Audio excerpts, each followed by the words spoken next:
Venus, the goddess of love and beauty, kindness, peace, and friendship, is moving into her Xena warrior princess archetype as she enters into the sign of Aries, a sign of battle and conflict, aggression, and heroic energy. She'll be there from April the 5th or the 4th, depending on your time zone, through to the 29th of the month of April. When Venus is here in the sign of Aries, she's capable of doing things that look very much like war energy. I know you don't think that Venus does that. We're going to dive into how in the ancient cultures, Venus in her morning star iteration, which she has been in since last August of 23, is indeed battle ready, battle ready, battle ready. So this is a good thing in your life because sometimes we need to have real oomph and energy and go to battle for something that we desire, Venus, want in a very aggressive way. We're going to talk about how when she's in her battle ready mode in your Aries part of your sky, in your natal chart, it can help you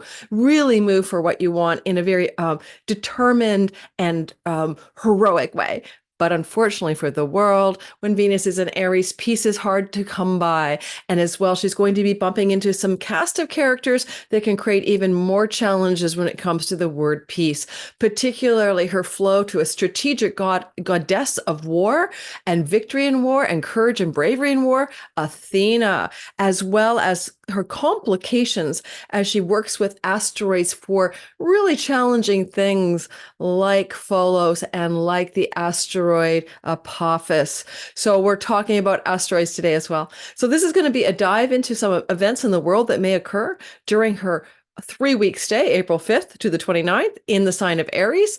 We're also going to remind ourselves that there's an eclipse here with the North Node, and she will be bumping into that hot mess of sky as well that's connected to the April 8th eclipse in this particular time frame.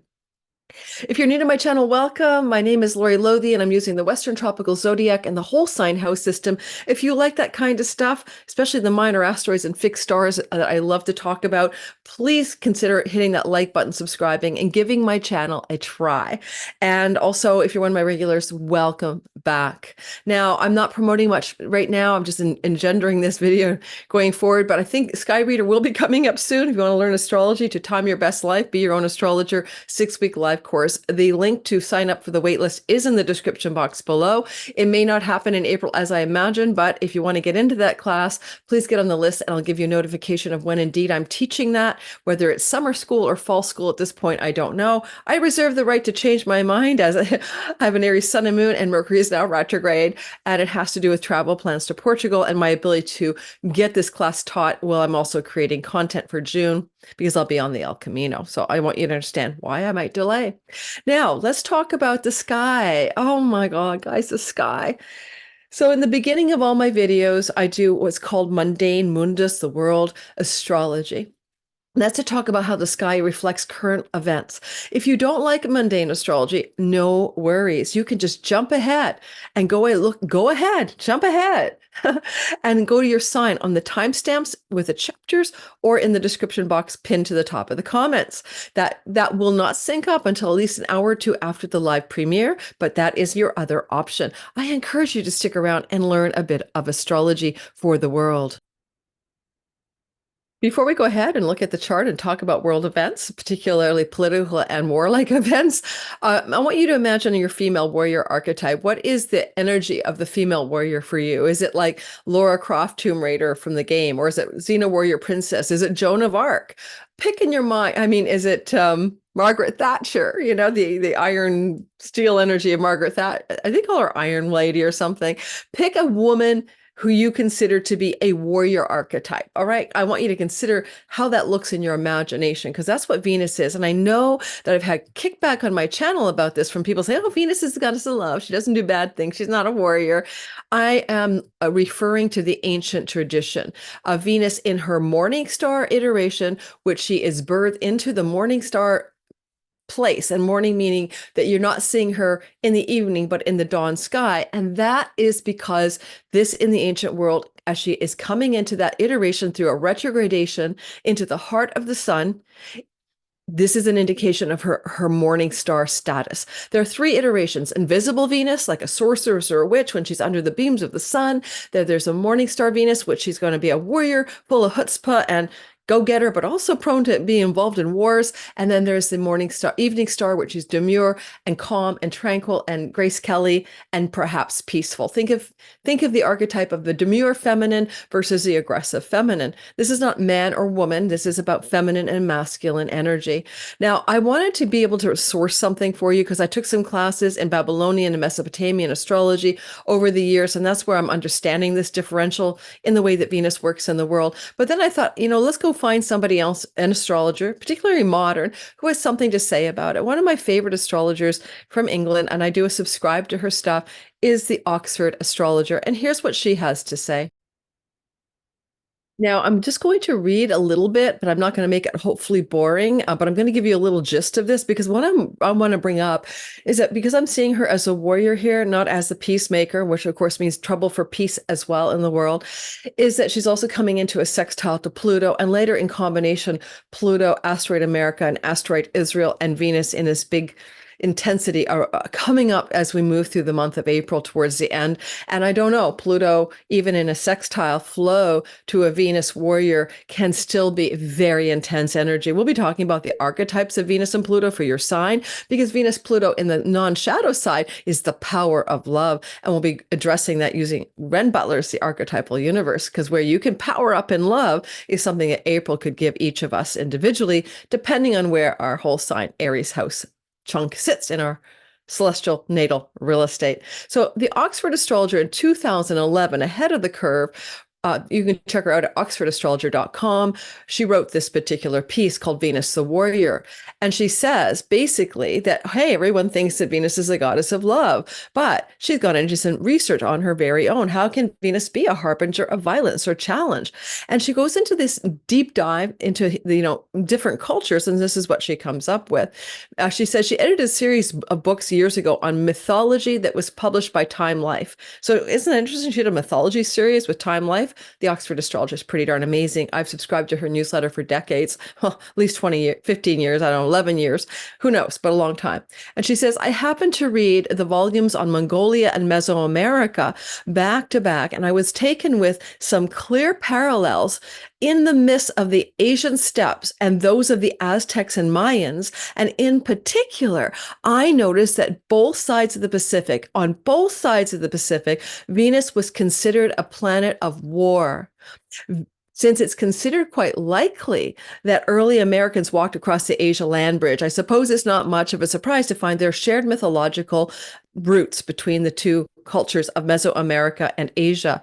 But then one can trace the idea of Venus as a planet of war further west across Siberia along the Silk Route to, drumroll please, ancient Mesopotamia. This is where the Sumerian and the Babylonians were doing astrology, which was also astronomy. It is a birthplace of modern astrology. And according to some sources, Inanna, the mother goddess of the planet Venus, Inanna is a Sumerian and Mesopotamian goddess.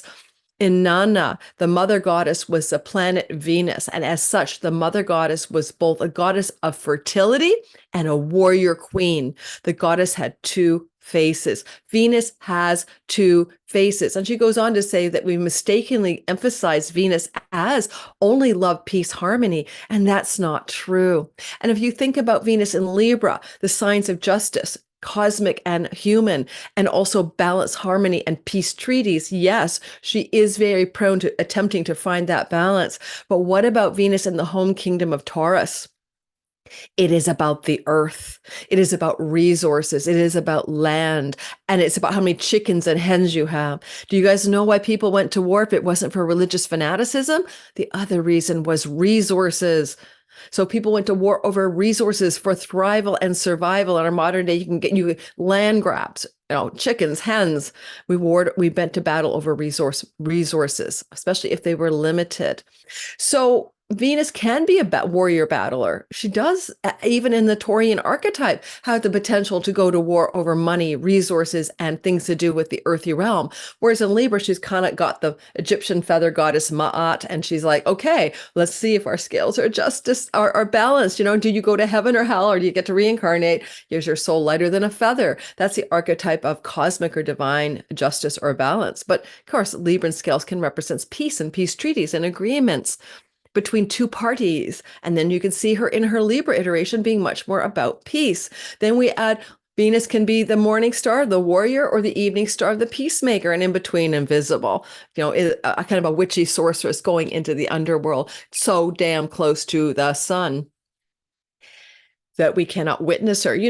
A Super Soul Sunday, Oprah Winfrey's big thing, Super Soul Sunday.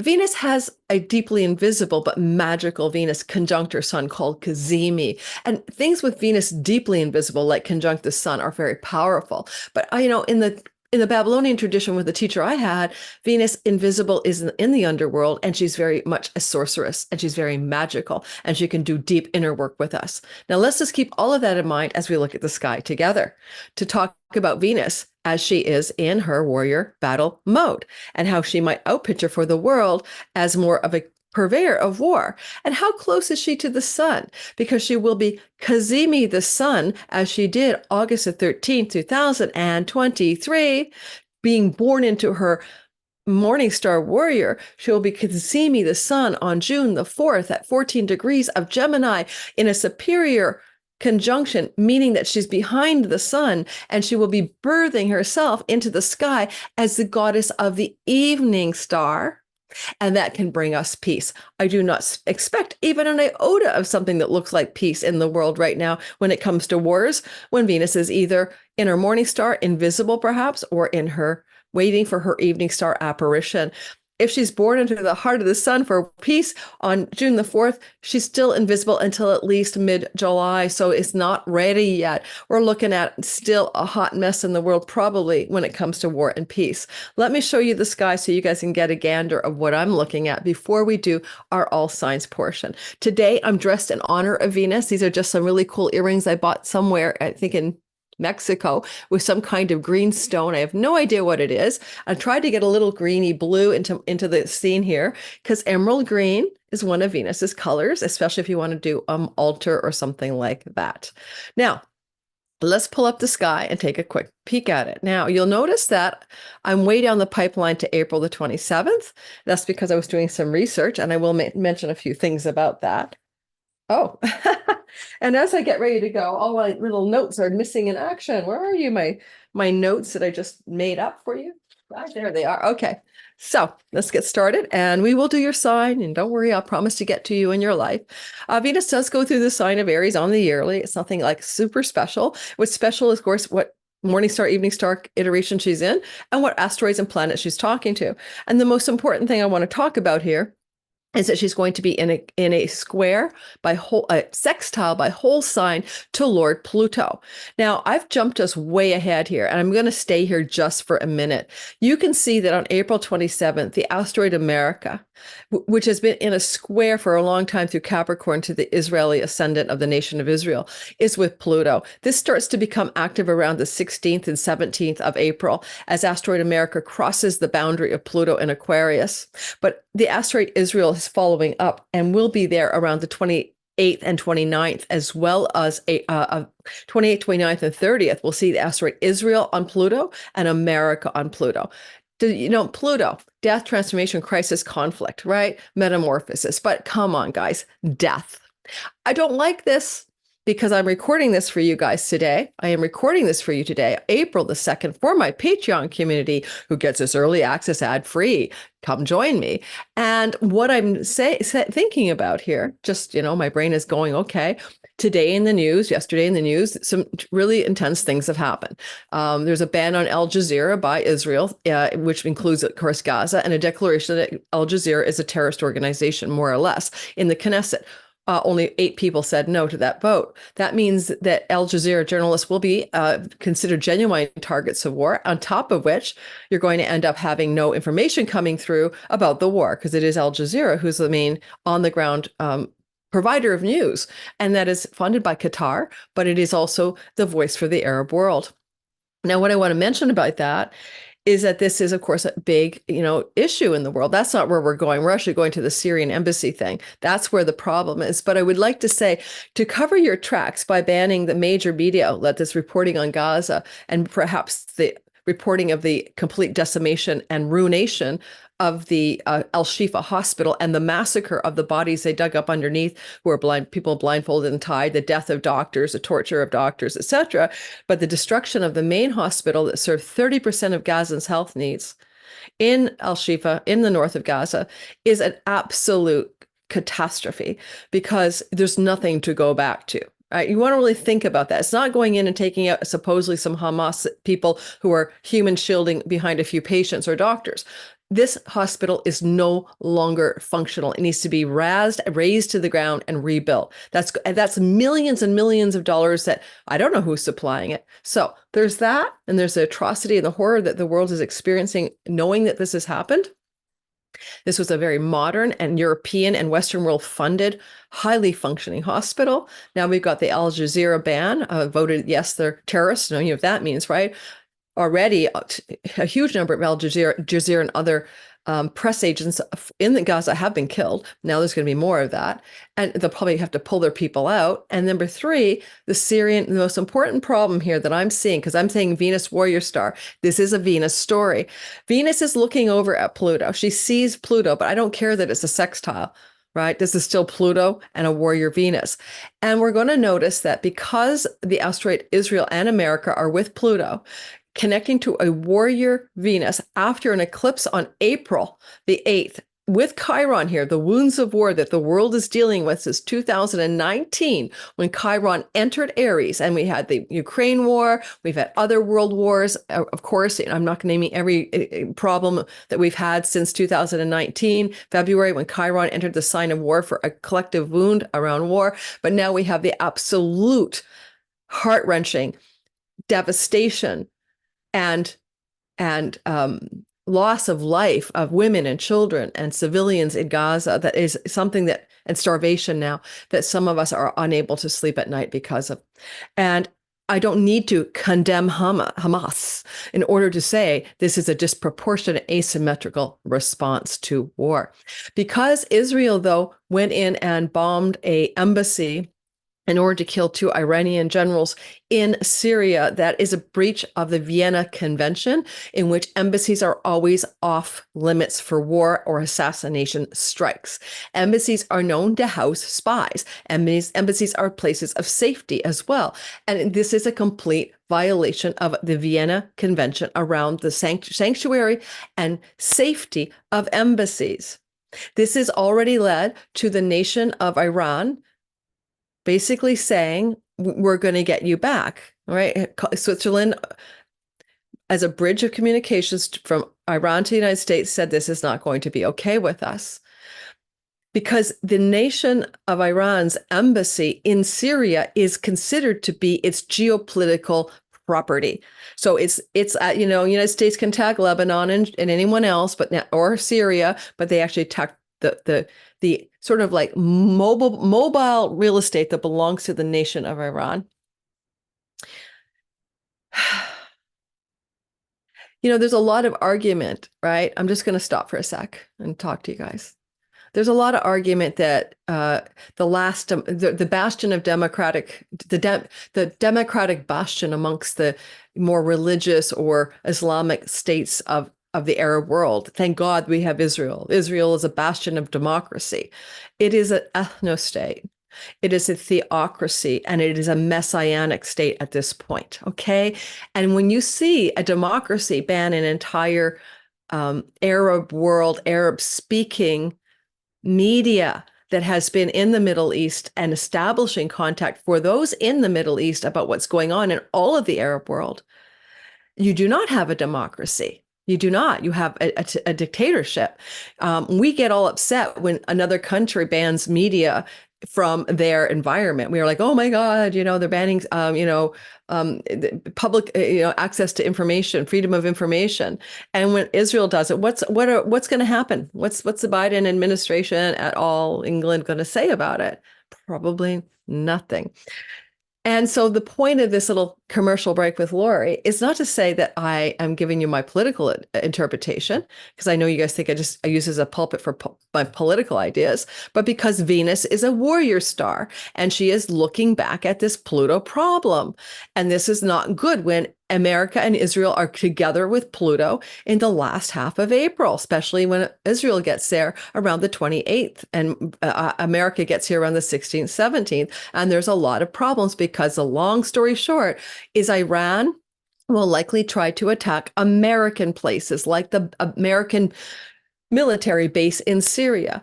The retaliation that Iran will do, because they've already said through Switzerland that America is complicit and they hold America responsible for its proxy nation, Israel, attacking its embassy, is that the response will be directed at America. I want you to keep that in mind because I've been saying for a long time with Israel, impunity ends, and that Israel's actions in the world are going to put America at harm's way, unfortunately. Okay. And I lived in America for 20 years, but I am a Canadian. I have my kids born there. I have many American friends, and I have many Jewish friends, American and Canadian, by the way, who are in horrific, gasping outrage at what's happening in Palestine right now. Because you see, there's a difference between Zionism and religious fanaticism.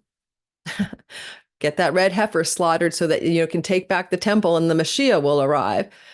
And a actual peoples with their religious beliefs, right? There's a radical branch of Christianity. There's a radical branch of every country every religion that's ever existed. And the Inquisition was the radical and devastating and horrific killing and torture that happened when Christianity was on one of its religious fanatical twists, right? And in the United States, you have religious fanaticism about the Messiah, Jesus returning once Israel gets the temple back where the Dome of the Rock is, or whatever, where the Alaska Mosque is, what the Alaska Mosque is. And so you've got a lot of underlayers, guys. This is a religious or holy war. And what does Saturn and Mars and Neptune mean in archetypal astrology? War, Mars. Pisces is mysticism and religion. Neptune is religion and fanaticism and drinking the Kool-Aid, and of course Saturn. So holy war is happening over here, right? And so we see there is actually a holy war going on. It's not what you think it is. It's partly that. Okay, now let's get back to the narrative here. I'm going to tell you about your sign shortly. I want to say one more thing. You see, there's the sun at 7 degrees and there's Venus at 27. When the sun and Venus get too close together, Venus becomes deeply invisible. Now, that's a 7 degrees and a 3 degrees. And we could argue she's within 15 degrees of the sun, and she will be in her underworld version of beingness around the 27th of April. And as we go backwards and we look at Venus here, just for fun, right? How close is she to the sun at various points? Sun's at, let's say, 30 degrees, Venus is at 17. And that's 13 degrees. She's probably not visible around April the 19th. Might be really hard to see her. And we go here, 26 to 13. She's probably quite invisible. But I do have a point here. On April the 13th, we see her at 10 degrees and the sun at 23. 23, yes, that's still like, oh, sorry, Venus at 10, 23. She might not be visible.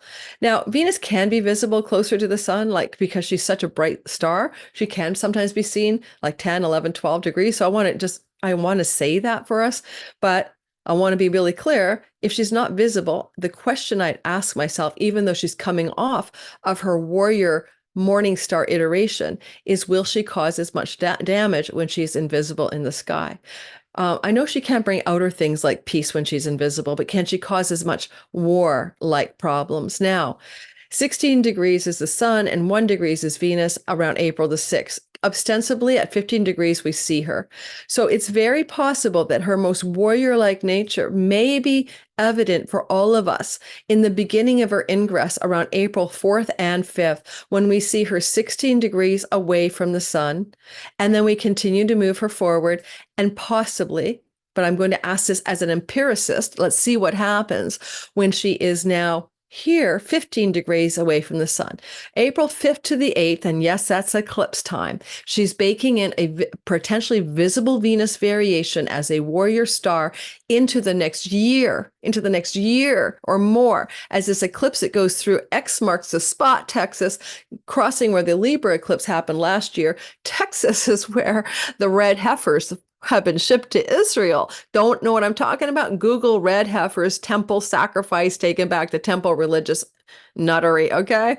So you can say that while the eclipse happened, she's ostensibly still a visible warrior star, baking in like into clay the emblematic energy of a warrior Venus over the year ahead, even though she may become invisible after the day of the April 8th eclipse as she moves forward and becomes more of a softer under the world underbelly kind of iteration. Now, I say this to you because here she's at 14 degrees from the sun on April 10th.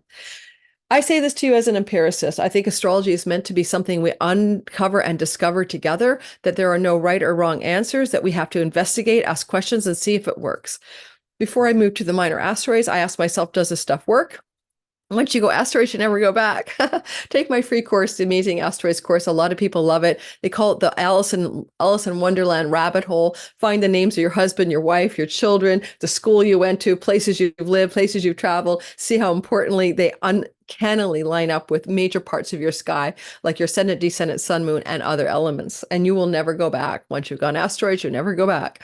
All right, now let's get rolling and talk about each sign, and let's get away from the world politics. What I was just suggesting is, unfortunately, as April progresses, we end up seeing asteroid America and Israel with Pluto in a sextile to Venus. Now, I did promise you, because when good old Venus enters on the 4th, 5th, depending on your time zone, it's going to be kind of like just after midnight, I think, on April 5th in Eastern Daylight Time.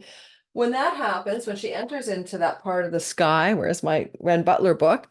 Great, it's in the other room. I'll be right back. When she enters into that part of the sky, she's going to form a sextile to Pluto in Aquarius from the sign of Aries, where we haven't seen that energy since Pluto was in Aquarius, in the essence of 250 years ago, down back in the time of the French Revolution and the American Revolution and the aftermath of the American Revolution and all the good Pluto Aquarian stuff. So Venus making contact with Pluto in a over her shoulder sextile is something we're having brand new. Now, we got a bit of that last year because Pluto was in Aquarius in March to June, and Venus, of course, stepped into the sign of the Aries warrior. So we might want to compare the news stories from back then, which I'll do shortly. And I want you to listen to the Understanding by Renn Butler's Archetypal Universe book of the Pluto-Venus energy. We're going to go right there before we do your sign. So, being the intrepid investigator of astrology, I want to tell you what I just looked at. And this is pretty amazing. Look, you can see that back in last year's iteration, and this is around March the 17th, there was a kind of attempt, but not quite, no touchdown with Pluto. What basically happens, but it's interesting about the almost but not quite energy. I want you to watch this. Pluto enters last year in March hang on. There we go. On March 24th of 2023, Pluto entered into Aquarius, but Venus had already trundled all the way through to the sign of Taurus. Now, in her Taurus iteration and Pluto here, you could argue she is in what we call a square. It's still a square, but it did not happen in Warrior Aries. And this is March 24th of 2023, while she is still in her evening star iteration. But I wanted to see what news stories were percolating when Venus was still in her warrior mode. Here, down here, she's going to be March 16th, 17th, kind of in her last degree, turbulent warrior mode degree. And she is in a conversation with Pluto in that square to Capricorn. So it's the archetypes of Venus, the goddess of war. Now, she's in Warrior Aries, but she is still the evening star. And the big stories coming out of the news cycle about war had to do with a Russian drone strike and whether it could escalate. A Russian drone strike regarding the war in Ukraine and whether it could escalate the war in Ukraine. And right now, as she's getting ready to move into her Aries iteration, we have the question mark about the embassy attack and whether it could escalate the war because of the attack by Israel to Syrian embassy for Iran. But the other big thing that was happening about March 16th and 17th, as Venus was in a 29-degree Aries position squaring Pluto at 29 degrees, is this particular story. Russian-Ukraine war. I want you to listen to last year's version. And that is, the United Nations says Russia has committed a wide range of war crimes. So that's the big news story. Russia committing a huge number of war crimes, says the United Nations, and will a war escalate because of a drone strike by a Russian drone? Now, like themes keep repeating, even with signage differences. This is Pluto and Capricorn, but that's about the jive or gist of last year. And here we come again. Instead of Venus, however, this year, let's go ahead by a year. Instead of Venus this year, being in a difficult relationship or aspect to the planet Pluto at 01 of Aquarius, as Venus enters into the sign of Aries, she will rather be, I'm going to get to April now, she will rather be in a positive relationship called a sextile, which is the nature of Venus herself in the ancient world. So let's talk about the beginning of it, and then let's do your sign. And in all signs, I'm going to talk about the jive, just general idea of Venus and Aries for you. And I'm going to focus on the Pluto power up because it's something rare and we haven't seen for a long time. She will also trine Athena for great strategy and victory in your life on April the 11th, and I'll cover that as well. Okay. I'm just moving Venus back a bit. Here we go. And now we see Venus at like 1 degrees of Aries on the 6th. And we see Pluto at 1 degrees of Aquarius. What happens when Pluto and Venus are in a conversation together? We're going to do that little story here, and then we're going to do the all signs. I need some light to read. So Venus, Pluto, deep and intense passion, renewing and regenerating forces in relationships, the power of love, the drive to unite, Beauty and the Beast, but in its darker iterations, obsessive attractions, feelings of jealousy and possessiveness, passive aggression or manipulation, and a love of power. A love of power. It can be the power of love or a love of power. I was listening to a great podcast with an historian the other day, and he said the problem with Israel is that it's a military with a state instead of a state with a military. And that came to mind when I read the love of power. So you can go with a quote like, where there's great love, there are always miracles, by Willa Cather, who has a Venus-Pluto opposition. So where there's great love, there are always great miracles. And you can approach heavy situations with grace and kindness. Fair and foul. Fair and foul are near of kin, and fair needs foul, I cried. Yeats, Venus conjunct Pluto. The poet, fair and foul are near of kin. They're like each other, fair and foul, beautiful and foul. Fair and foul are near of kin, and fair needs foul.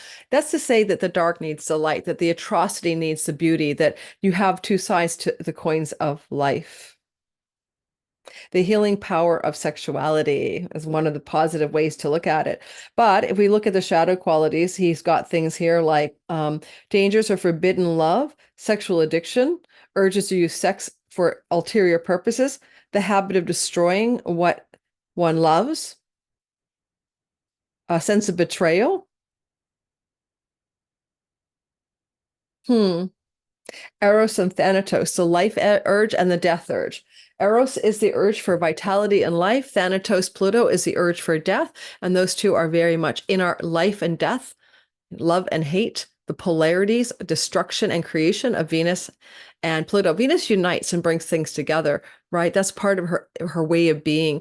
And with Pluto, it's really an interesting energy. You know, it can be through destruction that things can be healed or repaired. Maybe one of the approaches of that combination.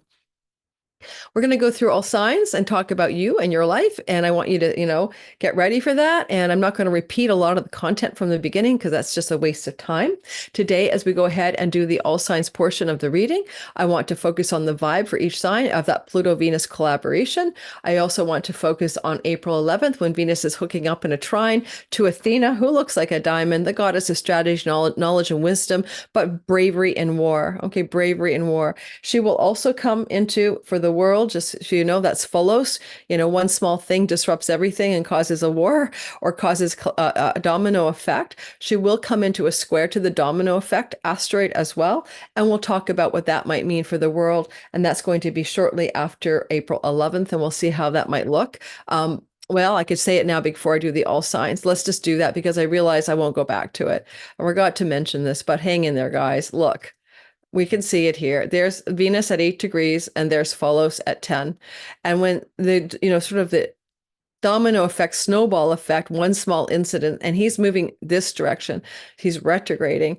And so they're moving toward each other. You're going to see something around the 13th, 14th, and 15th. You could go maybe 12th to the 17th of April.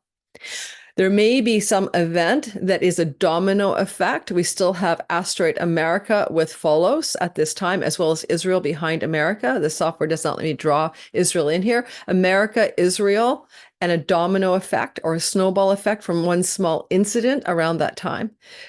So let's see what that looks like. I do not want to point this out yet again, but I'll be doing a second eclipse video. Icarus, the fall from power of a great world leader or someone in power, is definitely a part of the eclipse story. And as Venus is co-present with that whole thing, there's definitely something to do with war and falls of leaders from power during this transit. Let's go ahead and do each sign. I am going to get rid of some junk in the trunk. The last thing I'll say, Venus cannot really support anything going on with Mars here. We call that an aversion, right? But Mars and Saturn and Neptune definitely look like water hardship, war hardship, at water and war hardships, things to do with difficulties with dams, seashores, water supplies, and potentially calamitous water weather, such as flooding, being a very big part, or tsunamis, a very big part of our sky. Well, these combinations are hanging out here. And Venus over here can't soothe it. She can't fix it. So that means that as soon as she crosses this threshold on April 4th and 5th, there is nothing to tame the malefics here. And quite possibly, although she's escaped besiegement, this means that we're going to see an uptick in those kinds of hardships while she's busy traveling here from April 5th to the 30th and cannot support better things happening in the watery world of Pisces. Mars is here till the 30th. Therefore, April the 4th or 5th through to the 30th, you could expect some really bad water stories coming into our news cycle. Again, I gave you a range of possibilities. If you have any other ideas, let me know. Okay, let's go like this, and let's put it into Aries world, and we'll get started. Your rising sign is everything about you at the steering wheel of your life. Your sun can be about your purpose and your career and your father figures, and the moon can be about your mother and mother figures, but also your home, safety, and nest, and your body and your mind. How do you think about your life? What's your idea about your reality, and also your body? I'm sorry, guys, this is taking me forever just to get an Aries. There we go, an Aries story going on. All right. I'm wondering if I'm going to keep all the collateral stuff in the background there. I guess I will. A lot of you, I sometimes simplify this, Jupiter, Uranus over here. I could say April is the month from hell or heaven because there's just so many rare events happening. The eclipse, the Jupiter-Uranus conjunction, and Mars crashing into Saturn. Whole video coming up about April 10th. Duck. Let's go. Aries, sun, moon, and rising sign. Wow, I'm an Aries sun and a moon, so here we go.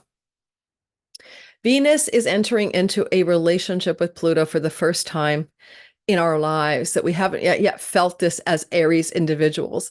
And this Pluto relationship is to people who we consider allies and benefactors, like an elder sibling, and it can indeed be the house of the elder sibling, one above you.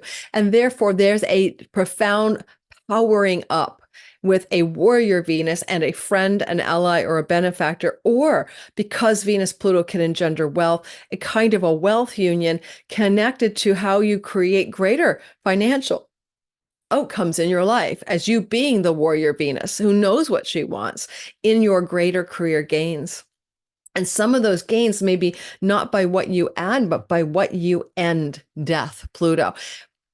I'm probably ending a few things in my career so that I can have a life. And that would also power me up to have greater gains, right? Even though I'm ending things. So look for your own life in terms of the 11th house being the salary house or the feeder house of the rewards and gains from your 10th Capricorn house of career, and see what might be coming to a powerful and successful end. Venus at the beginning of this is clearly still visible. She's within she's at 16, 17 degrees. She can accomplish some external evidence of greater career gains and success with larger groups of friends and allies, including benefactors who wish to support you, and elder sibling energy looking super powerful for you as an Aries at this time, sun, moon, and rising. But as she moves forward, she will come into a strategic alliance on April the 11th with Athena, the goddess of war, bravery, and courage and victory, but also just being strategic. And it may be a strategic moment of power for some of you, Aries, regarding foreign land travel, book publishing matters, things to do with higher education and learning, things to do with being strategic when it comes to your life's purpose and how you want to align with a true north in your life. And you're very on it in a very strategic way, but it's possible that April 11th with Venus invisible, it's an inner process. You're really working something out at a deep true north, inner alignment with what you strategically want to move toward in your life. And hey, come on, Athena, she's being ruled by Jupiter, and he's doing a huge uplift of your money. Ka-jing, ka-ting. This is your second house of earnings, resources, and possessions. And that's going to explode in a new way, not just April 21st, but over the next 14 years. So what is this? A strategic alignment. Also, the ninth house could be the word international. There are many things happening in the sky, but what I'm focusing on is these two elements, Venus Pluto and Venus Athena. If you want to subscribe to my channel, I break down a lot more detail every week in my Monday weekly astrology all signs videos. Now, if you're a Taurus, sun, moon, and especially rising sign, you have not in your lifetime experienced a Venus ingress into her warrior morning star iteration in your 12th house. Well, she also chats with Pluto, 250 years ago, sure, in your 10th house of career. So for Taurians, there's a real turning point coming here in a way about some kind of heroic change of direction through a death rebirth archetype in your career space. But Venus being the backroom deals and negotiations girl in the 12th house, some of this can be happening behind the scenes where you or others in the workspace are powering up some major changes that benefit you professionally. I wonder too, if Venus here isn't helping you in some kind of spiritual path that you're on that is also going to align you with more visible power in the world. And because Pluto in your 10th house is going to test you over the next 20 years to really be powerfully aligned with a purpose career direction that is true for you. Us, Aries, Sun, Moon, and Risings already lived through this since 2008, and it's meant a lot of death and rebirth of different career paths. Venus here can be saying, as she looks at Pluto over her shoulder, what are the things that you truly desire in your secret heart for your career power and path? Because she's in the place of your soul work, where you're meditating, having dreams at night, where you're in your solitude and privacy. And she wants to ask you that deep question. What is it that you really want? On a very practical level, a forbidden love story may emerge in your house of sexual bed pleasures, 12th house, and somebody of great power in your workspace. Yes, it could look like having sex with the boss or having a secret love affair in the office space. Go figure, right? Or infatuation or something like that. For some of you guys, as Venus enters into the sign of Aries. Don't forget, in the beginning, I tell everybody the full range of dates, April 5th to the 29th. Please go listen to the start of all my videos. The other thing I might mention here is that with the strategic goddess Athena moving towards Venus and Venus moving this way, I mean, she's retrograde. There's a sense of what is it that is wanting to happen that you can be very strategic about when it comes to matters of your 8th house of chunky money. Now that's inheritances, guys. That's money that you would get from other people or unearned income. You share those resources with your mortgage holder, your bank, your stock investments, because you have a share in a company. It's not your money. You share that money with your spouse and business partners as well, as I said. So those shared resources with other people are on the table, on your agenda for strategic evaluation and really looking squarely at the best means to do that. And again, 12th house, 8th house matters. There's a possibility that you may experience a father figure in the month of April in a hospital setting, and there may be strategic discussions going on during April 11th, give or take a few days, about how you might want to strategically figure out what to do with resources from a father figure who may be indeed in a place of financial bequeathment or energies of passing away and giving you an inheritance. Just possibly, right? Jupiter does rule your house of inheritances, and he's about to explode on April 21st into the house of your identity, making your whole next 15 years far more prosperous and positive.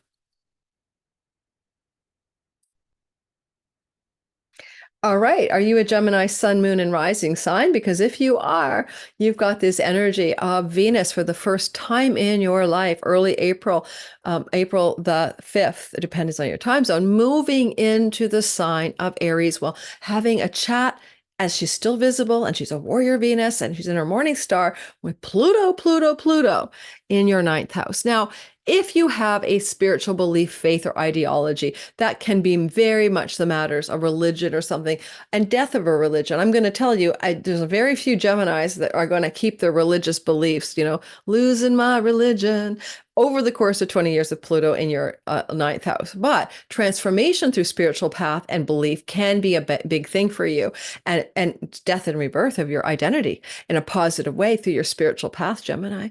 And as Pluto's talking to Venus here in April, especially in the first 5 days or 6 days when they're in a nice tight orb of each other, and Venus is visible. I wonder what this is about, because it's your house of great gains. Pennies from heaven, windfalls, things to do with fairy godmothers and fathers, allies and benefactors, and the whole idea of some of your deepest wishes and dreams for your life. It can really feel positive for you during the first week of April, where you have some realizations of some potential alignment with your faith, your belief, your dharma, and your greater career gains. Pluto here in the ninth house can also mean the passing of a father figure, not the most obvious way of seeing it, but it can happen, and how this powers you up financially. Sadly true. But also, and it doesn't have to be a dad. If you were like married to someone older, you always thought of him as a father figure, that could be that. And this is also a powering up when it comes to foreign shores, travels, pilgrimages. This progress Gemini son's going to the El Camino. Things to do with academics, academic environments, and things to do with legal matters and visas and judges and courts and book publishing. Now, this Venus Pluto combination comes back every year for the next 20 years, but this is the first time you feel this alignment coming through your sky. I do want to say on the 11th or so, give or take a few days, Venus will come into a strategic flow called a trine, and you could have some great opportunities or gifts around the 11th of April connected to particularly important other people in your life who represent Athena. That can be a lawyer, it can be a guide or advisor, that can be a client, or even a strategic input from your significant business or main love partner that opens up doors for you of greater prosperity from your career in specific, but also from any place in general, as the great gains of the 11th are realized here. And also maybe a fulfillment of some dream or wish connected to the connection to some strategic other person in your life. You always wanted to do something, and that client, that partner, somebody gives you a strategic and a competent way to do that, succeed at that. All right, please go back and watch my eclipse videos, okay? Because, I got one out already on this eclipse with Chiron, and then I've got another one coming out closer to the April 8th, where I'm talking about more world events, but another angle on it for each of us.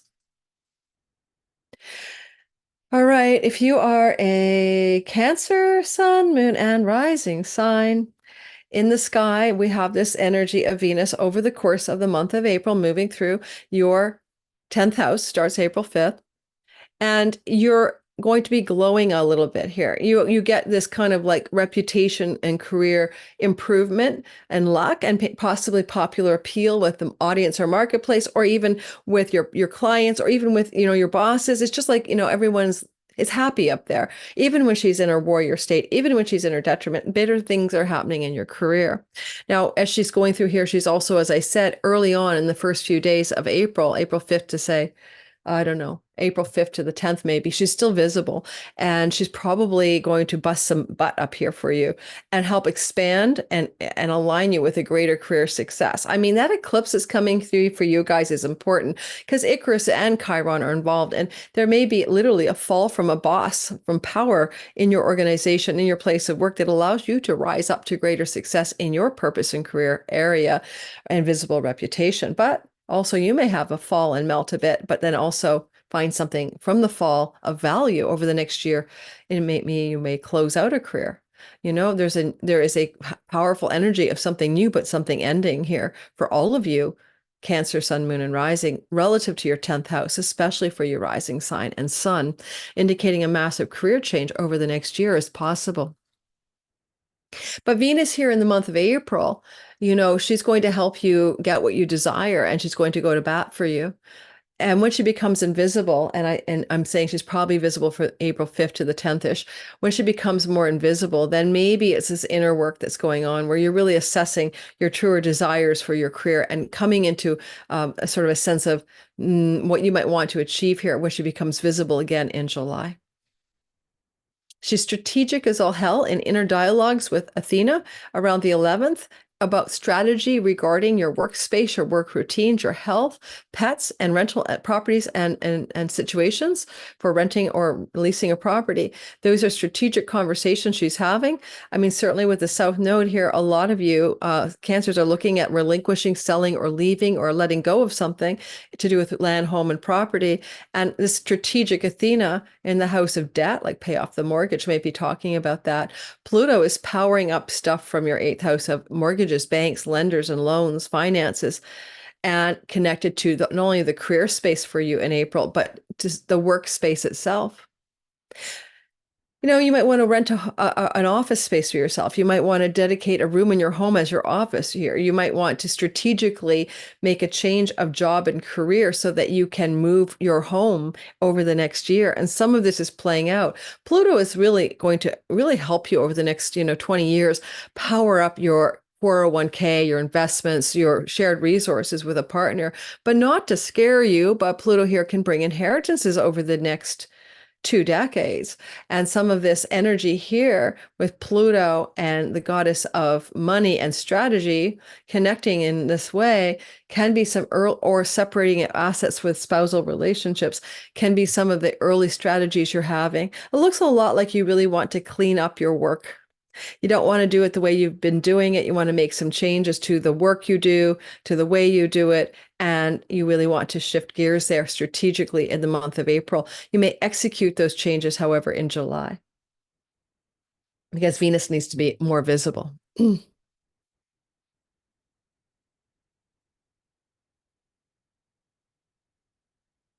All right, Leo, Sun, Moon, Rising.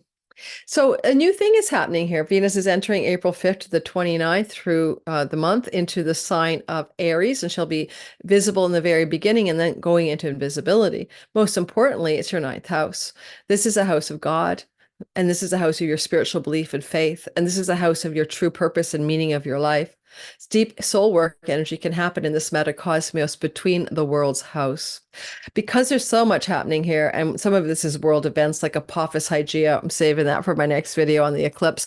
I'm not going to talk about that. I'm going to talk about you having the opportunity here as she ingresses April 5th at about 4 days to power up with Pluto in the way you approach your significant marriage type relationships. You have to be married.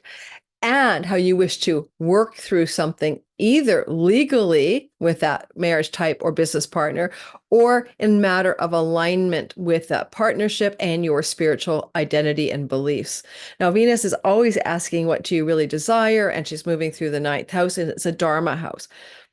With Chiron here, a lot of Leos are asking themselves what they really desire in life, to be on purpose and lead a purposeful, meaningful life.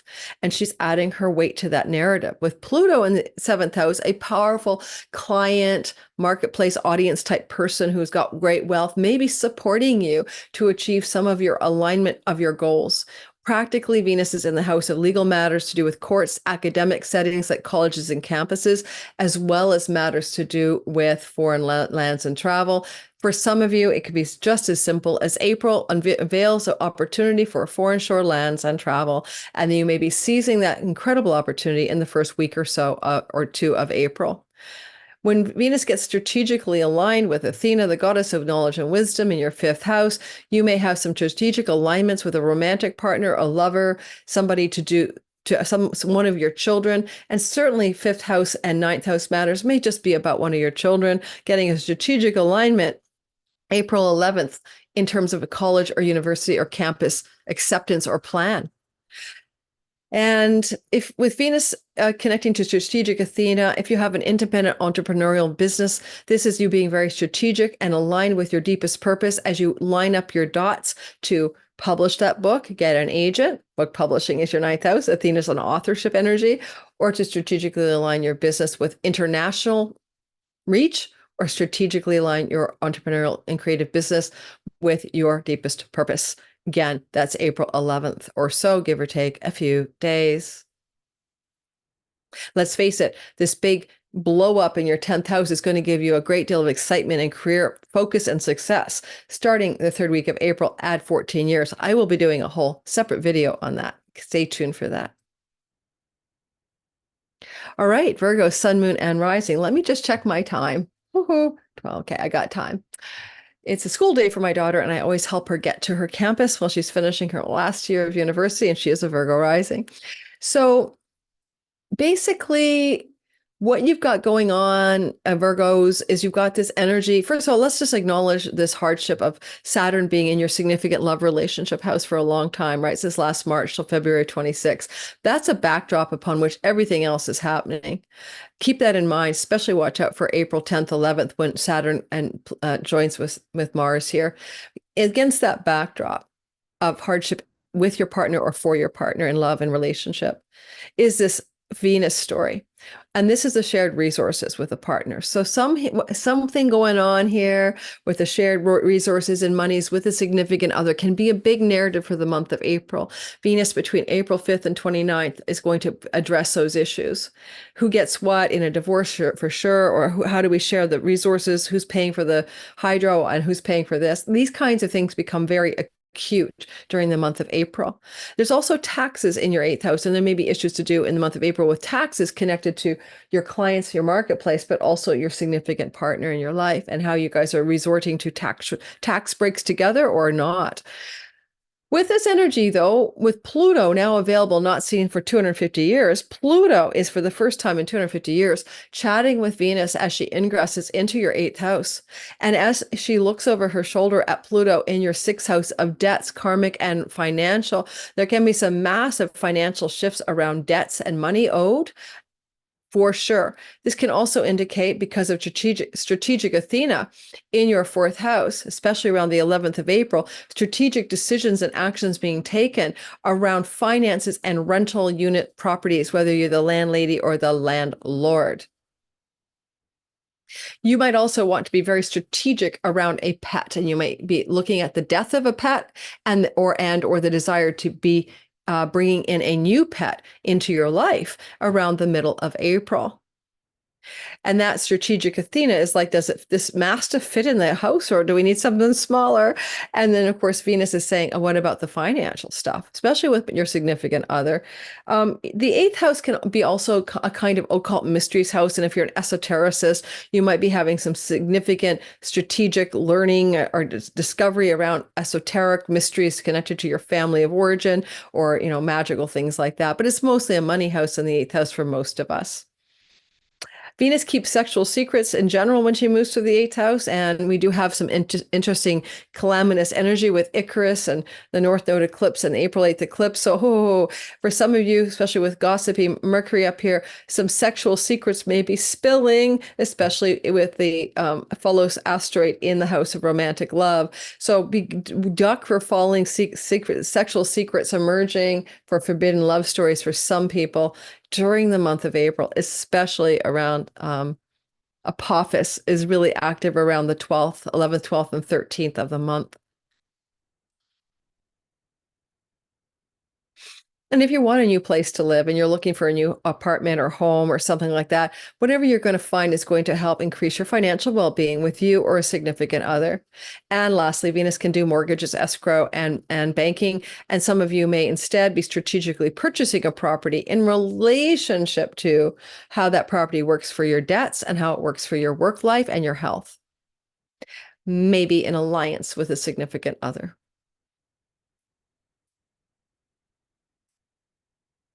All right, Libra, This is a story you haven't seen. Venus is the lord of your sign. She's moving through Aries. You haven't seen her with Pluto for 250 years in a conversation called a sextile.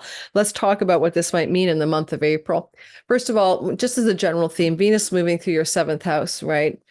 For April 5th to the 29th is always a time in which your partner can benefit. So if you're in a major relationship, and this is the marriage house, then they get a bit of a glow up, maybe more riches, more money, more happiness, more good things happening for them. It's a benefic transit to other people in your life. However, the relationship itself may also have a glow up on April the 5th to the 29th as your partner gets some good things happening for them. Business and love partners can belong to the seventh, as well as the 10th house. From the 10th is your clients and audience and marketplace, and that receives a lot of charm offensive. Now, Venus is visible early on, and she's going to be looking back over her shoulder, April 5th to, like, say, the 10th, visible in the sky and looking at Pluto in your 5th house. Well, this is really good for romantic love, especially if you're single, some new and powerful, intense, incredible romance that's very passionate or very deep power of love can emerge for you singletons during this time. But Venus will be going into her invisibility, don't forget, shortly after that, and not being visible again until sometime in July could indicate a romance that could be seeded here, but not necessarily blossom yet. When Venus is going through your 7th house, she's also with Pluto, able to activate that muse and the deeper inspiration for what you wish to be creatively creating in entrepreneurial or artistic endeavors. But you also can see Venus as another person. So a female particularly coming your way, in the first 5th to the 10th of April, and opening up some opportunity for a legal agreement or collaboration or a situation to do with your creative life that fires up on all cylinders. Venus is going to continue to move through, the 7th house. Of course, she will conjunct the North Node, but that's a whole video on its own. But what she does say is she looks over at strategic Athena here around April the 11th. Well, this is a story, in essence, where Venus is suggesting to all of us, and especially you, where do you want to use your knowledge, your wisdom, your bravery, and your goddess of victory and war, Athena, to accomplish something powerful as it relates to your 3rd house. Now, maybe things from the past in your 3rd house, because of course Athena is retrograde, but it's to do with siblings, especially younger, cousins, aunts, uncles, nieces, and nephews, but also neighbors and neighborhood. And maybe you want to make some changes there strategically, change your neighborhood, change your relationship with a extended family member in some significant way, or they're strategically helping you in something to do with a legal matter, a contract, or agreements. That's all 7th house things. You have social media land, most of us, because of the 3rd house of our virtual neighborhood.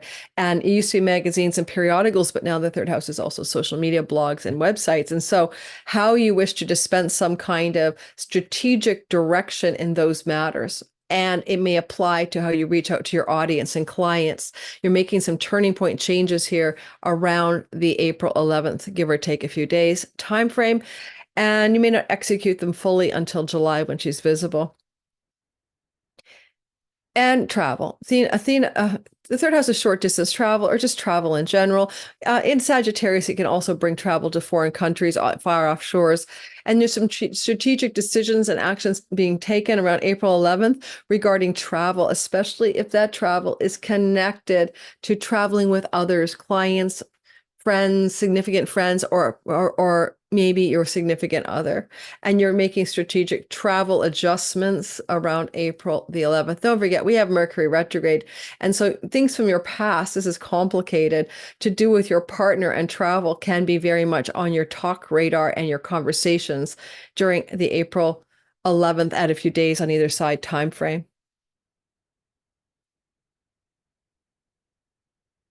Watch for a domino effect here. I don't know what to say, but when Venus bumps into Pholus, let's say around the 13th, 14th, and 15th of the month, domino effects are happening from things that seem incidental in your home and private life that could spill out and impact in a great way the relationships you have with your significant others, especially love and marriage type partners. All right, so I'm going to just pause the recording. And if you're in the live premiere, don't forget to hit the like button and don't forget to subscribe. I'm going for a quick chocolate break and I'll be right back. I'm back. Guys, if you follow my channel, you know that I live on the chocolate breaks on these videos. Sometimes you would be surprised how, it keeps me going because I'm even losing my voice sometimes. Okay, back to the story. Oh, yeah, all right. Woo. So Scorpio, sun, moon, and rising sign. Wow, look, let's go ahead.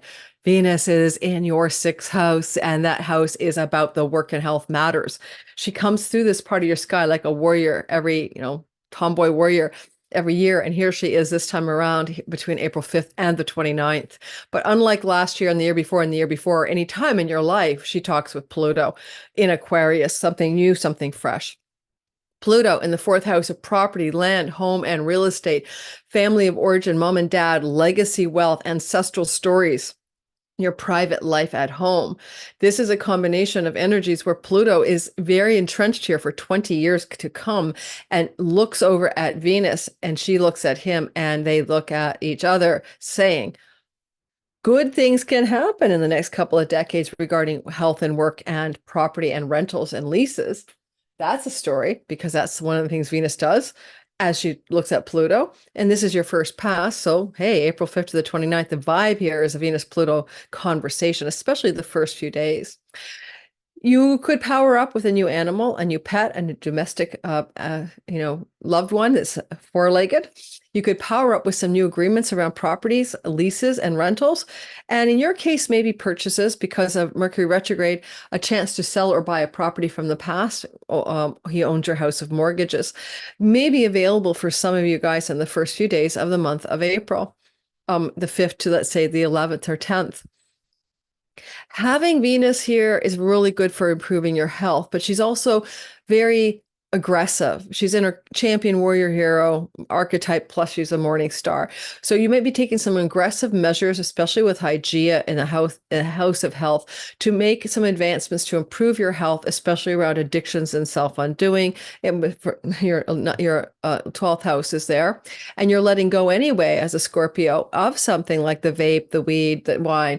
You're letting go, Scorpios, of something that undoes you. And this is often an addiction or dependency. And as she comes through here, she's on a battle mode to help you transform something that could be an addiction that you've even come through into in your life through your mom or dad or family of origin patterns and habits. Certainly, this can end up looking like a major change of home, one way or the other, and that may be something that comes into motion for you in the first April 5th to the 10th, but when she becomes visible in July, you see the full out picturing of that. Work situations where you felt wounded for a while, maybe not really fitting into the culture or the environment of the colleagues and coworkers in which you spend time with, or your actual work feels really challenging because you're chironically wounded in the workhouse since 2019. Well, maybe Venus is going to try to smooth that out by having you acquire some wealth that allows you to move away from work that is not right for you. And so if you do get wealth, it could come through your family of origin as well as other sources, such as the sale of a property that gives you some breathing room in order to find more purposeful and meaningful work in your life, Scorpio. Or because rentals belong to the second house, sixth house, and the fourth house, Pluto, find a new rental property or rent out a property in order to improve your health and work situation. As you move forward, you can see that there will be a strategic conversation with wisdom and knowledge goddess Athena in the earnings and resources and possessions house. May involve things from your past and you're going back to relook at them. And that Venus is saying, well, I like my money, honey, and I'm in the work house. And so let's get some money going strategically in the way we do our earnings and work. This is an elemental fire year for Mercury, booming you in the Artha houses of income and resources and career success, and you're going to have more focus and success in that area of your life in 2024 with pickups in August and November. And this is a part of that narrative is Venus with Mercury is thinking about what strategic changes you need to make in the way you make money, save money, and possess money and resources in order to jumpstart a greater year of success in work and career. So look for strategic decisions and actions in the month of April, especially around the 11th, and some domino effects maybe to do with neighbors and neighborhood matters in the middle of the month as well, where one small incident around travel or neighbors or siblings has a cascade effect. Right. Fiery Sagittarius. Venus is flowing to you as she moves through Aries, April 5th to the 29th. And she looks over her shoulder and gives you some love. Now, I don't start here usually, but you are Athena right now. You're carrying the goddess of courage and bravery and victory in war, strategic and wisdom and knowledge energies in your essence as you look out at life through that lens of Athena, and you carry almost a lawyerly disposition. And as you look at life through that more sort of strategic and wise and knowledgeable essence, you are watching Venus move through your fifth house, April 5th to the 29th, the fifth house of your children, romantic love, creativity and artistic endeavors, entrepreneurial things, fertility and pregnancy. As you witness this Venus transit and you're holding Athenian energy, Venus is supporting you, especially around the 10th of April, to make some strategic decisions around those fifth house matters that I just mentioned, children, lovers, romance. Venus here, however, is talking to Pluto for the first time in 250 odd years as she looks over her shoulder and has a convo with Pluto in Aquarius. Pluto in Aquarius in your third house is trying to give you a very deep and profound change of death and rebirth regarding sibling relationships, aunts, uncles, cousins, neighbors and neighborhoods, things to do with your local everyday environment. But also Pluto here can give you transformation through short distance travel and some skills-based learning. So much can happen in that third house. It's very busy. Now, Pluto is going to do that over 20 years. And now that Venus is looking back at Pluto in your third, for many of you, you might start an entrepreneurial business. This is very entrepreneurial energy between Pluto and Venus in houses 3 and 5. And you may concoct the idea, let's say April 5th to the 10th, but as Venus becomes increasingly invisible, you may not kickstart it into action until the summer, perhaps beyond like July and August when she is again visible in our sky. I do want to suggest that with Venus here, it's a fertility transit. If you're young enough, you or your partner, to want to have children and, go for it. I mean, Venus can bring fertility during this transit. And let's see what else I could say. We want to note here that Venus moving through this part of your sky is in a very, very hot piece of real estate where the April 8th eclipse is happening. And if you've had wounds around love and romance and you're looking for somebody because you've been like disappointed or wounded with romantic love, honestly, this can be a big turnaround. You might find that some things that are happening in this month of April help you heal that chironic wound to do with love and romantic love and true love, because it is Venus's star point in your seventh house of committed love in June that follows this story. And I think a lot of disappointment in love for Sagittarius or sexual and romantic and sexuality types of stories is going to be turning around. If you have any problems with one of your children and you need to heal it, Venus Hygeia, or take a medical procedure for fertility, or heal a relationship with a child and do it with wisdom and strategy, that's one of those stories as well, playing out through the month of April, especially April 5th to the 15th. Watch for some tripwire here. Domino effects. One small thing you do in your spending or savings or earnings and resources can tripwire or domino or snowball. And this is around, I'd say, about the 11th through to the 15th. Be careful with financial decisions because Venus is wanting what she wants. And this is a house of pleasure. And I think sometimes that looks like expenditures that seem incidental and domino out on you. So watch for April 11th to the 16th as a Sagittarius, not to spend money on some enjoyment or pleasure that you're going to later regret because it has a cascade effect on your finances that may not be so positive. Capricorn, sun, moon, and rising sign. So happens that Venus makes her journey through here every year. And this time it's the 5th of April to the 29th. But this time around, she's going to sextile away with Pluto in your earnings and money and possessions house. Now, Capricorns, you've had a wound since 2019 about your home life, your private life, your true home. A lot of you have been feeling somehow out of connection or belonging to a home, a nest, a safety, a community, a property. You're just not there. And I do want to say that Venus moving through here can be helping you with that eclipse. Find your true home over the next year. But as Venus is connected to the healing of the ancestral line here and your family of origin and mother in particular, or with the son father's line, a lot of soul work is here. This is a month, April the 5th to the 29th, where the deep layers of you, especially from your childhood, are being revealed and healed. At the same time, Pluto's very practical in the second house. This is about wealth and power that you want to acquire over the next 20 years. And to do that wealth and power in your resources and earnings and monies and savings, you're going to have to see what Venus says here over the next 2 decades. Here she's saying, leverage your fourth house. That can be very practical. Buy or sell real estate, leverage the possession of land, for example. It also can mean leverage some of the structures from your childhood that are positive, that help you power up financially. Having a Pluto transit through your second house over the next 2 decades, you're going to have to talk, therefore, have a conversation instead with people who've lived through this, which are the Sag risings. They had this from 2008 until 2023.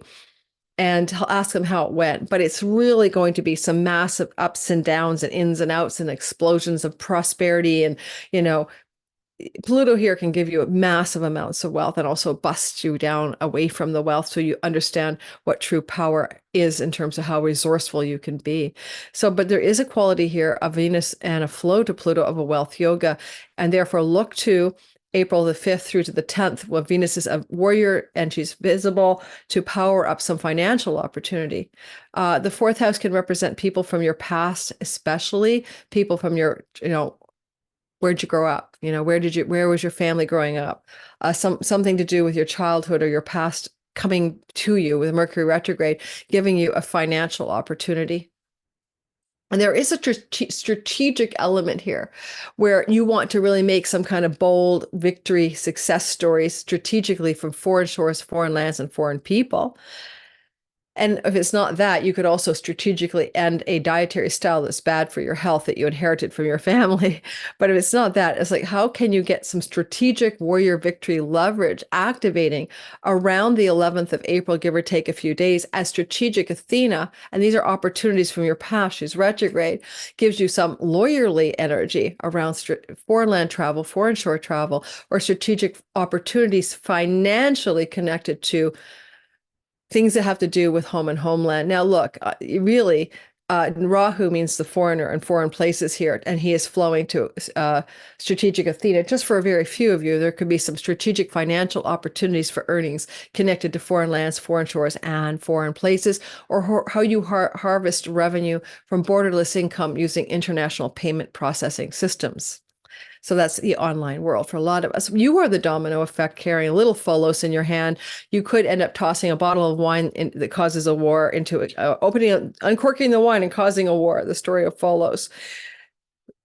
You could be careful here. You could do something this month, especially around the 12th, 13th, 14th or so, when Pholus is in alignment, pretty well in alignment with Venus, right? Be very careful that you don't incidentally start a domino effect around land, property, and real estate and money matters that you later on might find are exacerbating and difficult to you personally, where you feel like you have unfortunately least contentious energies around property, land, home, and real estate into the world, into your life, domino affecting. I don't know what that could look like on a practical note, but let me know how it goes. You are the one that could do something without thinking. Okay. And moving on. Aquarius, sun, moon, and rising sign. In your sky, you have the energy of a Venus transit through your third house. You see this on the yearly. And we're looking here April the 5th to the 29th. Now, it's good for your social media world if you do social media, because this is your websites, your online stuff, and your writing and your communications projects and selling and marketing. And, she's warrior victory, but she is going invisible here. That's the thing. It's more like the inner process, and Mercury retrograde revising things or really rethinking things here. For me, I was going to teach my Sky Reader class mid-April, and it doesn't work because I've got a trip to the El Camino, and I'm keep thinking I can do it, and I realized no, because I have to front load a bunch of videos for June when I'm traveling that I have to schedule when I'm not going to be making videos on the El Camino. Give me a break. And that's going to mean that I don't have the bandwidth to teach the 6-week class. So it's very literal. A visible Venus, and Mercury retrograde, my third house of skills-based teaching and learning and the online world. So what are you doing in your life, you other Aquarian rising, sun and moon secondarily in that third house when Venus enters here and for the first time in your life looks over at Pluto? You are power, you are command, you are carrying the archetype of authentic transpersonal willpower in your being. You are being will-powered by the divine. I wrote a book called The Coming Age of Miracles. And in it, God said, I'm the prime mover. I channeled it. I'm all motivation and motive is mine. Well, guess what? You are being prime moved by the universe. You are the lead goose for humanity. And as you're being prime moved to move in authentic alignment with a transpersonal evolutionary power, Capricorns, you had this already. You're done with it. It happened for you 2008, right? To last year. We Aquarians are carrying the torch, in a relay race for humanity. And we're looking at how Venus is saying to us, how do you want to authentically express Venusian impulses into the world through writing, through online world, through communications, through selling even, or teaching?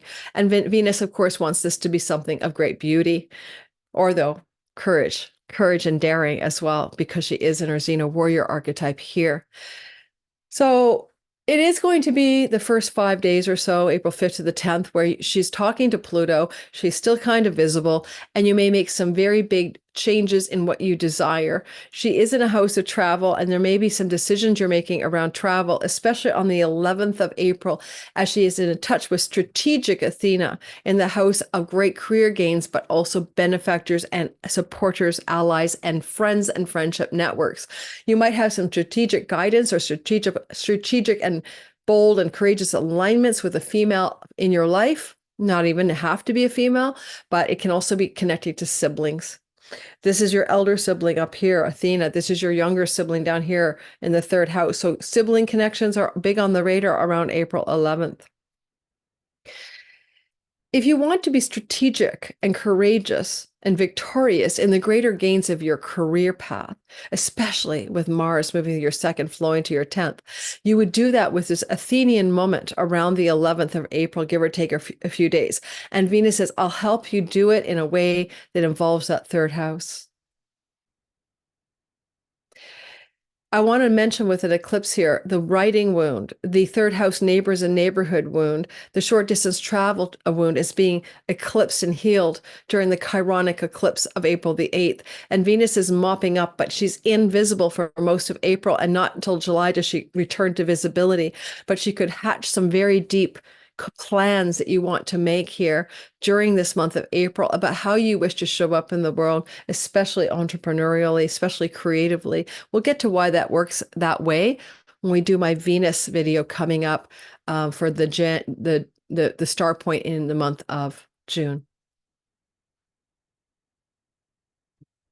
There's a domino effect in the sky, but it's in the 12th house, and it may be very psychological, subtle, meditative, a dream at night. The cascades a domino effect toward how Venus wishes to operate regarding third house matters. This is going to be about the 14th of the month or so. And just be careful that, well, you can't control the 12th house. It's not really in your conscious place to do so. So a domino effect dream, a snowball effect meditation or insight can come cascading through the sky, or a domino effect from someone from a far offshore and foreign country as it impacts Venus moving through your third house. And there could be a major domino change of direction that cascades something regarding travel plans to domestic or foreign destinations around the 15th of April. All right. Are you a fish? Are you a Pisces? Two fishes swimming in different directions, tied at the tails, at the fins at the end of your tail or whatever, fish tail.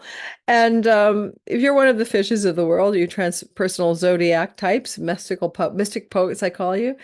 This is a Venus transit through your earnings house. Now, let's be really clear. And this is the 5th of April to the 29th. A couple problems and a couple things to note. Remember, she's mostly going to be invisible. Maybe the first beginning, April 5th to the 10th, you'll see her in the sky.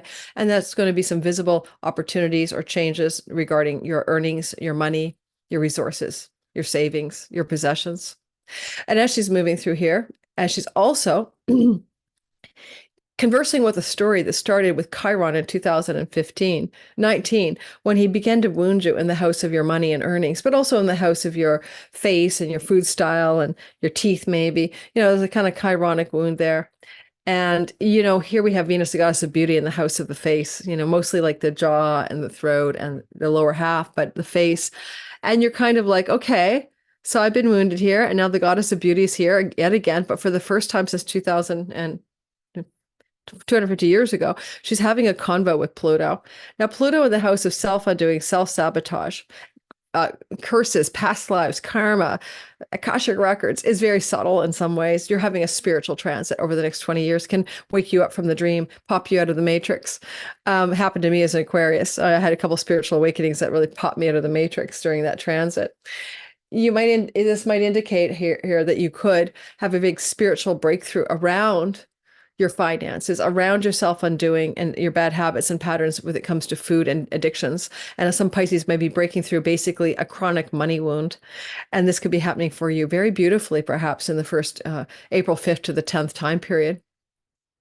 You can generate wealth from foreign shores, foreign places, and foreigners. That's a classic barter and trade with foreign entities, make money abroad, spice Silk Road trade, Pluto. And so looking for money coming from abroad over the next few years, 20 years is possible. This is the first time Venus is getting in on the mix, and she'll continue to reignite this energy every spring. Now, you might want to consider that this could be a time for greater beauty, to have, cosmetic procedures, but I'd be a little bit careful when she's invisible about doing a cosmetic procedure, perhaps, because, she's not outwardly acting in the world, and she does do cosmetics, and she's in the house of the face. And I would hold off for some of you in this time frame around a kind of cosmetic procedure, especially with the god of surgery about to crash into Mars. The surgery got into a hard wall and not able to witness this part of the sky. So it's a little tip. Delay cosmetic procedures if you can until she's visible again, which, by the way, is in July. Because you want to be strategic in your career and your reputation as it applies to your earnings, you have a beautiful time around the 11th of July for some strategic maneuvers to do with career and reputation and earnings. And that could even look like some opportunity from the past coming up for you with Mercury retrograde in the second to take some money or get some employment or get some kind of career objective defined strategically, but it's definitely something from the past returning to you. All right. And I would also say that the domino effect that you need to watch out for, an elder sibling, somebody to do with a friend who hopefully would be an ally, could spill into some action they take or something they do, especially communicating. A friend from the past communicates with you, Mercury retrograde, and it domino affects your earnings and your money story. A domino effect or snowball effect, in the Greek mythology of Pholus, he caused a war by mistake, and it is a square. So be careful for incidental interactions with elder sibling, large groups of friends and networks, colleagues and coworkers that could accidentally tip a wheelbarrow into motion that impacts your bottom line financially around the 14th and 15th of April. But for the most part, Venus is trying to beautify up your earnings and resources and open up doors of something positive. And with the eclipse here, as well as Chiron, the eclipse to the wound and the earnings is happening for you. And it can be the instrumental beginning of the end of financial woes for many Pisces, starting with the April 8th eclipse at a year or more, as something is beginning to change and you get the job, you make the money, you get some financial earnings or gains here for you. You're able to up level. All right. Okay, guys, I hope that was useful and I did not bore you. Don't forget to hit the bell for notifications, subscribe, like, check my description box. If you want to come to my Patreon community, they're getting this on April 2nd. You guys get it later. They get it ad-free early access. I'm giving away Synastry, the Key to Purpose, and Chiron, the Key to Purpose, and the Synastry, Are You My Person relationship course for free to all new members. And those classes have been taught, but you have the replay and the slides, and you can learn on your own. If you want to learn, I do sell those courses, and a value of those resales in my Podiat teaching site are $44 when you get it for free, just for trying me out at Patreon. And if you're new to my channel as well, and you want to like my channel, it helps it grow. And when it grows, I thrive. And when I thrive, you get more content. So thank you so very much. And I wish you all an amazing, or whatever it is, Venus movement through Aries. Take care, everyone. Ciao, ciao.